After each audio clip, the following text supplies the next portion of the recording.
आज हम मौजूद हैं ज़िला ननकाना साहब के मशहूर टिकटॉक स्टार वकार भिंडर के साथ। ਸ਼ਹਿਰ ਦੇ ਵਿੱਚ ਲੋਕ ਕਹਿੰਦੇ ਆ ਰੋਮਾਂਟਿਕ ਮੌਸਮ ਹੈ ਤੇ ਸਾਡੇ ਪਿੰਡ ਵਾਲਿਆਂ ਦੀ ਜਾਨ ਤੇ ਬਣੀ ਪਈ ਆ, ਸਾਡੀ ਫਸਲ ਜੂ ਭੇਜਦੀ ਪਈ ਸੀ ਤੇ ਉਹ ਵੀਡੀਓ ਮੇਰੀ ਵਾਇਰਲ ਹੋ ਗਈ ਤੇ ਅਸੀਂ ਅੱਗੋਂ ਵੀਡੀਓ ਬਣਾਉਣ ਲੱਗ ਗਏ। उर्दू पॉइंट की वीडियोस देखने के लिए हमारा चैनल सब्सक्राइब कीजिए और बेल के आइकन पर क्लिक कीजिए ताकि आप हमारी तमाम आने वाली वीडियो से बाखबर रह सकें।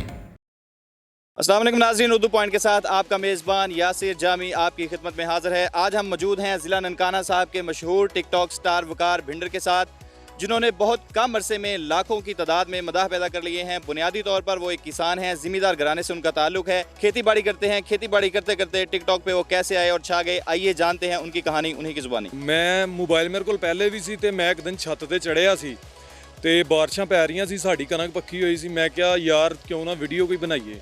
ਉਸ ਤੋਂ ਪਹਿਲੇ ਕੋਈ ਨਹੀਂ ਸੀ ਵੀਡੀਓ ਬਣਾਈ। ਮੈਂ ਇੱਕ ਦੋ ਵੀਡੀਓ ਜਿਮ 'ਚ ਜਾ ਕੇ ਬਣਾਈ ਸੀ, ਉਹ ਵਿਊ ਵਗੈਰਾ ਨਹੀਂ ਸੀ ਆਏ ਤੇ ਮੈਂ ਉੱਤੇ ਚੜ੍ਹ ਕੇ ਵੀਡੀਓ ਬਣਾਈ ਕਿ ਕਣਕਾਂ ਪੱਕੀਆਂ, ਸ਼ਹਿਰ ਦੇ ਵਿੱਚ ਲੋਕ ਕਹਿੰਦੇ ਆ ਰੋਮਾਂਟਿਕ ਮੌਸਮ ਹੈ ਤੇ ਸਾਡੇ ਪਿੰਡ ਵਾਲਿਆਂ ਦੀ ਜਾਨ ਤੇ ਬਣੀ ਪਈ ਆ, ਸਾਡੀ ਫਸਲ ਜੂ ਭੇਜਦੀ ਪਈ ਸੀ ਤੇ ਉਹ ਵੀਡੀਓ ਮੇਰੀ ਵਾਇਰਲ ਹੋ ਗਈ ਤੇ ਅਸੀਂ ਅੱਗੋਂ ਵੀਡੀਓ ਬਣਾਉਣ ਲੱਗ ਗਏ। आपकी क्वालिफिकेशन क्या है, तलीम आपने कहाँ तक हासिल की है? ਤਲੀਮ ਮੈਟਰਿਕ ਕੀਤਾ। ਮੈਟਰਿਕ ਤੋਂ ਬਾਅਦ ਮੈਂ ਕਾਲਜ ਗਿਆ, 2 ਸਾਲ ਐਫਏ ਕਰ ਰਿਹਾ ਸੀ। ਐਫਏ ਨਹੀਂ ਹੋਇਆ, ਉਹਦੇ ਵਿੱਚ ਇੰਗਲਿਸ਼ ਦੀ 2 ਦਫਾ ਸਪਲੀ ਆ ਗਈ, ਕਲੀਅਰ ਨਹੀਂ ਹੋਇਆ। अच्छा, क्या आपने ये सोचा था कि मतलब एक छोटे से देहात में रहते हुए आप इतने वायरल हो जाएंगे, इतने ज़्यादा लाखों की तादाद में आपके मदाह हो जाएंगे, क्या ये आपने सोचा था? ਨਹੀਂ, ਮੈਂ ਜਿਹਦਾ ਕਦੀ ਨਹੀਂ ਸੀ ਸੋਚਿਆ, ਪਰ ਮੈਂ ਦੁਆਵਾਂ ਕਰਦਾ ਹੁੰਦਾ ਸਾਂ ਕਿ ਯਾ ਅੱਲਾ ਕੋਈ ਮੁਕਾਮ ਦੇ ਦੇ, ਕੋਈ ਮੁਕਾਮ ਦੇ ਦੇ। ਤੇ ਬਸ ਫਿਰ ਅੱਜ ਲੋਕ ਇੱਜ਼ਤ ਕਰਦੇ ਨੇ।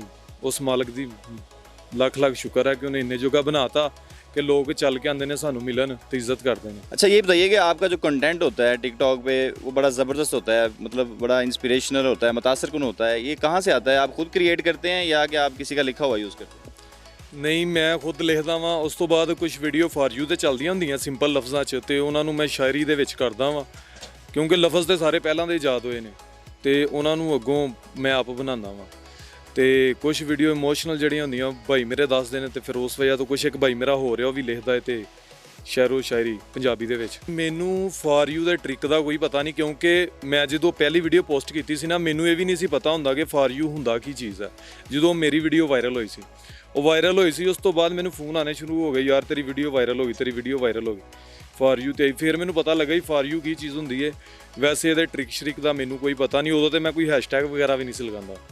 अच्छा, ये बताइए कि टिकटॉक के ऊपर जब थोड़ा सा बंदा फेमस हो जाता है तो लड़कियों के साथ वो बहुत ज़्यादा टिकटॉकर जितने भी हैं वो लड़कियों के साथ स्लोमो बनाते हैं, उनके साथ वीडियोस बनाते हैं। आपकी ऐसी मैंने कोई वीडियो नहीं देखी। क्या आपको मतलब लड़कियां ऑफर नहीं करती या आप खुद ही ऐसी वीडियोस नहीं बनाते? ਨਹੀਂ, ਸਾਡੇ ਘਰ ਦੇ ਅਲਾਉਡ ਨਹੀਂ ਕਰਦੇ, ਨਾਲੇ ਮੈਨੂੰ ਆਪ ਨਹੀਂ ਚੰਗਾ ਲੱਗਦਾ। ਲੋਕ ਇੱਜ਼ਤ ਕਰਦੇ ਨੇ ਤੇ ਮੈਂ ਕਿਉਂ ਉਹਨਾਂ ਨੂੰ ਮਜਬੂਰ ਕਰਾਂ ਕਿ ਮੈਨੂੰ ਮਾੜਾ ਚੰਗਾ ਬੋਲਣ। ਨਾਲੇ ਜਦੋਂ ਮੈਂ ਸ਼ੁਰੂ ਤੋਂ ਇਕੱਲਾ ਵੀਡੀਓ ਬਣਾਉਂਦਾ ਆ ਰਿਹਾ, ਕਿਸੇ ਲੜਕੀ ਨਾਲ ਵੀਡੀਓ ਨਹੀਂ ਬਣਾਈ। ਸਾਡੇ ਘਰ ਦੇ ਕਹਿੰਦੇ ਪਹਿਲੇ ਤੇ ਵੀਡੀਓ ਬਣਾਉਣ ਤੋਂ ਵੀ ਡੱਕਦੇ ਹੁੰਦੇ ਸੀ, ਉਹਨੂੰ ਕਹਿੰਦੇ ਤੂੰ ਵੀਡੀਓ ਬਣਾ ਆਪੀ ਜਿਵੇਂ ਮਰਜ਼ੀ ਬਣਾ, ਪਰ ਕਿਸੇ लड़की ਨਾਲ ਵੀਡੀਓ ਨਹੀਂ ਬਣਾਣੀ। अच्छा जी, आपका जो टिकटॉक का सबसे फेवरेट डायलॉग है वो ज़रा टिकटॉक के स्टाइल में बोल के बताएं हमारे नाज़रीन को। ਕਹਿੰਦਾ ਲੱਗਾ ਹਾਲ ਸੁਣਾਣ ਇਹਨਾਂ ਮਿੱਤਰਾਂ ਦਾ, ਗੱਲ ਹੋਰ ਕੁਛ ਵਿੱਚ ਵਾੜੀ ਨਹੀਂ। ਇਹ ਤਾਂ ਆਪਣੇ ਲੋਕਾਂ ਗੰਦੀ ਕਰਤੀ, ਉਂਝ ਟਿਕਟੋਕ ਵੀ ਮਾੜੀ ਨਹੀਂ। ਇੱਥੇ ਆਏ ਦਿਨ ਮਸਲਾ ਬਣਿਆ ਰੇ ਲੜਾਈ ਦਾ, ਕਿਉਂਕਿ ਗਾਲਾਂ ਕੱਢ ਰਿਪਲਾਈ ਪਾਉਣ ਨਾਲ ਕੰਮ ਛੇਤੀ ਵਧੇ ਚੜਾਈ ਦਾ। ਇੱਥੇ ਉਹ ਵੀ ਬਣੇ ਪ੍ਰਧਾਨ ਜਿਹਨੂੰ ਘਰੇ ਪੁੱਛਦਾ ਕੋਈ ਪਾਣੀ ਨਹੀਂ। ਕਈਆਂ ਦੀ ਦਾੜੀ ਚਿੱਟੀ ਹੋ ਗਈ ਪਰ ਗੱਲ ਕੋਈ ਸਿਆਣੀ ਨਹੀਂ। ਇੱਕ ਸੁਰਖੀ ਬਿੰਦੀ ਲਾ ਕੇ ਰੱਖਦੀ, ਮੂੰਹ ਤੇ ਮੱਖੀ ਨਹੀਂ ਬਹਿਣ ਦਿੰਦੀ। 45 ਸਾਲਾਂ ਦੀ ਹੋ ਗਈ ਪਰ ਆਂਟੀ ਨਹੀਂ ਉਹ ਕਹਿਣ ਦਿੰਦੀ। ਫਿਰ ਕਹਿੰਦੇ ਲਾਈਕ ਨਹੀਂ ਆਉਂਦੇ, ਵਿਊ ਨਹੀਂ ਆਉਂਦੇ। ਇੱਥੇ ਨੰਗ ਦਿਖਾਣਾ ਵੀ ਜ਼ਰੂਰੀ ਹੈ। ਅੱਜ ਕੱਲ੍ਹ ਲੋਕਾਂ ਨੂੰ ਇੱਜ਼ਤ ਤੋਂ ਜ਼ਿਆਦਾ ਫੇਮ ਜ਼ਰੂਰੀ ਹੈ। ये बताइएगा कि आपकी ज़्यादातर वीडियो में आप एक मतलब टर्म यूज़ करते हैं, डायलॉग है आपका प्रधान। हम बहुत सारे लोग ये जानना चाहते हैं कि ये प्रधान है क्या बुनियादी तौर पर? ਮੇਰੇ ਵਾਲਾ ਸਾਹਿਬ ਕਹਿੰਦੇ ਨੇ ਕਿ ਪੁੱਤਰ ਜਿਹੜੀ ਗੱਲਾਂ ਦੇ ਜ਼ੋਰ ਤੇ ਲੋਕਾਂ ਦੇ ਦਿਲ ਤੇ ਰਾਜ ਕਰੇ ਨਾ, ਉਹਨੂੰ ਪ੍ਰਧਾਨਗੀ ਕਹਿੰਦੇ ਆ। ਮਤਲਬ ਲੋਕ ਤੁਹਾਡੀਆਂ ਗੱਲਾਂ ਤੋਂ ਮੁਤਾਸਰ ਹੋ ਕੇ ਤੁਹਾਨੂੰ ਸ਼ਾਬਾਸ਼ ਦੇਣਗੇ, ਯਾਰ ਵਧੀਆ ਗੱਲ, ਇਹਨੂੰ ਪ੍ਰਧਾਨਗੀ ਕਹਿੰਦੇ ਆ। ये बताइएगा कि टिकटॉक के हवाले से ये भी कहा जाता है कि इससे बहुत सारा लोग पैसा कमा रहे हैं, इसमें कितनी हकीकत है? ਜੀ ਸਾਨੂੰ ਤੇ ਅਜੇ ਤੱਕ ਕੋਈ ਪੈਸਾ ਨਹੀਂ ਮਿਲਿਆ, ਕਿਉਂਕਿ ਪੈਸਾ ਕਮਾਇਆ ਜਾਂਦਾ, ਲੋਕ ਪੇਡ ਪ੍ਰਮੋਸ਼ਨਾਂ ਵਗੈਰਾ ਕਰਦੇ ਨੇ, ਉਹ ਵੀ ਇੰਸਟਾ ਵਗੈਰਾ ਤੇ ਟਿਕਟੋਕ ਤੇ ਵੀਡੀਓ ਵਗੈਰਾ ਲਗਾਉਂਦੇ ਨੇ, ਉਹਦੇ ਤੋਂ ਪੈਸਾ ਕਮਾਇਆ ਜਾਂਦਾ। ਵੈਸੇ ਟਿਕਟੋਕ ਦੀ ਆਪਣੀ ਕੋਈ ਅਰਨਿੰਗ ਨਹੀਂ ਆਉਂਦੀ। ਐਵੇਂ ਝੂਠੀਆਂ ਗੱਲਾਂ ਲੋਕ ਮੈਨੂੰ ਆਪ ਬਹੁਤ ਕਮੈਂਟ ਕਰਦੇ ਨੇ, ਬਾਈ ਲੱਗਦਾ ਅੱਜ ਕੱਲ੍ਹ ਪੈਸੇ ਕਮਾ ਰਹੇ ਹੋ, ਜਿੱਦਾਂ ਅਸੀਂ ਸਾਫ਼ ਸੁਥਰਾ ਕੱਪੜਾ ਪਾ ਲਈਏ ਉੱਦਾਂ ਹੀ ਕਹਿ ਦੇਣ ਲੱਗਦਾ टिकटॉक की कमाई आने लग गई।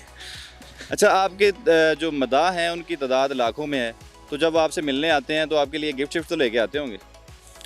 हाँ, ਵਿੱਚ ਕਾਫੀ ਬੰਦੇ ਗਿਫਟ ਵਗੈਰਾ ਲੈ ਕੇ ਆਉਂਦੇ ਨੇ, ਸਾਨੂੰ ਆਪ ਬਹੁਤ ਖੁਸ਼ੀ ਹੁੰਦੀ ਹੈ। किस किस तरह का गिफ्ट होंगे? ਕੋਈ ਮਠਿਆਈ ਵਗੈਰਾ ਲੈ ਕੇ ਆਉਂਦੇ ਨੇ। ਕੱਲ ਪਰਸੋਂ ਇੱਕ ਬੰਦਾ ਆਇਆ ਸੀ, ਉਹ ਲੈ ਕੇ ਆਇਆ ਸੀ ਮੇਰੇ ਵਾਸਤੇ ਪਰਨਾ ਚਿੱਟੇ ਕਲਰ ਦਾ ਸਾਫਾ। ਤੇ ਦੇਖੋ ਜੀ ਹੁਣ ਜਿਹੜੇ ਬੰਦੇ ਨੇ ਆਣਾ, ਇੱਕ ਬੰਦਾ ਹੈ ਹੀ ਮਜ਼ਦੂਰ, ਉਹਨੇ ਕਿਸੇ ਵਾਸਤੇ ਕੀ ਕੁਝ ਲੈ ਕੇ ਜਾਣਾ। ਸਾਨੂੰ ਚਾਹਤ ਨਾਲ ਮਿਲਣ ਆਉਂਦੇ ਨੇ, ਸਾਨੂੰ ਉਹੀ ਬਹੁਤ ਖੁਸ਼ੀ ਹੁੰਦੀ ਹੈ ਕਿ ਇੰਨੀ ਦੂਰੋਂ ਇੱਕ ਬੰਦਾ ਮਿਲਣ ਆ ਗਿਆ, ਲਿਆਵੇ ਨਾ ਲਿਆਵੇ ਉਹਦੇ ਪਿੱਛੇ ਕੀ ਰਹਿ ਗਿਆ। अच्छा, आपको मॉडलिंग की या अदाकारी वगैरह की कोई ऑफर हुई है कहीं से? ਹਾਂਜੀ ਹੋਈ ਆ, ਮਾਡਲਿੰਗ ਦੀ ਵੀ ਅਦਾਕਾਰੀ ਦੀ ਵੀ ਹੋਈ ਆ। ਪਰ ਸਾਡਾ ਟਰੈਕ ਜਿਹੜਾ ਨਾ, ਅਸੀਂ ਅੱਗੋਂ ਸਿੰਗਿੰਗ ਕਰਨਾ ਚਾਹੁੰਦੇ ਆ। ਇੰਡੀਆ ਦੇ ਪੰਜਾਬੀ ਗਾਣੇ ਜਿਹੜੇ ਅਸੀਂ ਪਾਕਿਸਤਾਨ 'ਚ ਚਲਾਉਣੇ ਚਾਹੁੰਦੇ ਆ। यानी आप सिंगिंग खुद करते हैं? ਹਾਂਜੀ ਅੱਗੋਂ ਇਨਸ਼ਾਅੱਲਾ ਸਾਡੇ ਆਪਣੇ ਗਾਣੇ ਆਉਣਗੇ। आपने एक सॉन्ग किया है चढ़ दे पंजाब के लिए, पंजाबी सॉन्ग इंडियन के लिए, वो मतलब उसके पीछे आपका क्या विजन था, क्यों आपने किया वो? ਅਸੀਂ ਨਾ, ਮੈਂ ਇੰਸਟਾਗ੍ਰਾਮ ਤੇ ਕੁਝ ਵੀਡੀਓ ਦੇਖੀਆਂ ਸੀ, ਮਤਲਬ ਪੰਜਾਬ 'ਚ ਬਹੁਤ ਉਹਨਾਂ ਤੇ ਜ਼ੁਲਮ ਹੋ ਰਿਹਾ ਸੀ ਕਿਸਾਨਾਂ ਤੇ। ਕਿਸਾਨਾਂ ਨੂੰ ਲੈ ਕੇ ਅਸੀਂ ਇੰਡੀਆ ਵਾਸਤੇ ਨਹੀਂ ਸੀ ਕੀਤਾ, ਅਸੀਂ ਪੰਜਾਬ ਦੇ ਕਿਸਾਨਾਂ ਵਾਸਤੇ ਕੀਤਾ ਸੀ। ਕਿਉਂਕਿ ਮੇਰੇ ਵਾਲਦ ਸਾਹਿਬ ਆਪ ਫਾਰਮਰ ਨੇ, ਸਾਨੂੰ ਪਤਾ ਹੈ ਸਾਰਾ ਸਾਲ ਮਰ ਕੇ ਮਿਹਨਤ ਕਰੀਦੀ ਹੈ, ਜ਼ਮੀਨਾਂ 'ਚ ਲੰਘ ਜਾਂਦਾ ਤੇ ਬਾਦੋਂ ਆ ਜਾ ਕੇ ਸਾਡੇ ਹੱਥ ਫਿਰ ਵੀ ਕੁਝ ਨਹੀਂ ਆਉਂਦਾ। ਤੇ ਉਹਨਾਂ ਦੇ ਬਹੁਤ ਬੁਰੇ ਹਾਲਾਤ ਸੀ। ਅਸੀਂ ਇਸ ਵਾਸਤੇ ਚੜ੍ਹਦੇ ਪੰਜਾਬ ਦੇ ਕਿਸਾਨਾਂ ਵਾਸਤੇ ਸੌਂਗ ਕੀਤਾ ਸੀ ਪੰਜਾਬ, ਕਿ ਉਹ ਸਿਰਫ ਇਹ ਸੋਚਣ ਕਿ ਅਸੀਂ ਇਕੱਲੇ ਨਹੀਂ ਹੈ, ਸਾਡੇ ਨਾਲ ਲਹਿੰਦੇ ਪੰਜਾਬ ਦੇ ਬੰਦੇ ਵੀ ਹੈ ਨੇ ਜਿਹੜੇ ਫਾਰਮਰ ਨੇ। टिकटॉक पे आपके लाखों मदाह हैं, आप भी किसी के मदाह हैं? ਹਾਂ, ਮੈਂ ਫਾਤਮਾ ਫੈਸਿਲਾ ਲੜਕੀ, ਮੈਂ ਇਹਨੂੰ ਸਿਸਟਰ ਵੀ ਕਹਿ ਸਕਦਾ, ਬਹੁਤ ਕਮਾਲ ਦੀਆਂ ਵੀਡੀਓ ਬਣਾਉਂਦੀ ਹੈ। ਉਸ ਤੋਂ ਬਾਅਦ ਇੱਕ ਲੜਕਾ ਖਲੀਫਾ ਖਾਨ, ਉਹ ਪਹਾੜਾਂ ਦੇ ਕੋਲ ਵੀਡੀਓ ਬਣਾਉਂਦਾ, ਉਹ ਲੜਕਾ ਕਮਾਲ ਦੀ ਐਕਟਿੰਗ ਕਰਦਾ। किसी टिकटॉकर लड़की ने शादी की ऑफर की है आपको? ਨਹੀਂ। ਕਹਿੰਦਾ ਪ੍ਰਧਾਨ ਠੰਡਾ 'ਚ ਠਰੇ ਆ ਤੇ ਧੁੱਪਾਂ 'ਚ ਰੜੇ ਆ ਤੇ ਮਾੜੇ ਚੰਗੇ ਦਿਨ ਵੀ ਬਹੁਤ ਹੰਡਾਇਆ।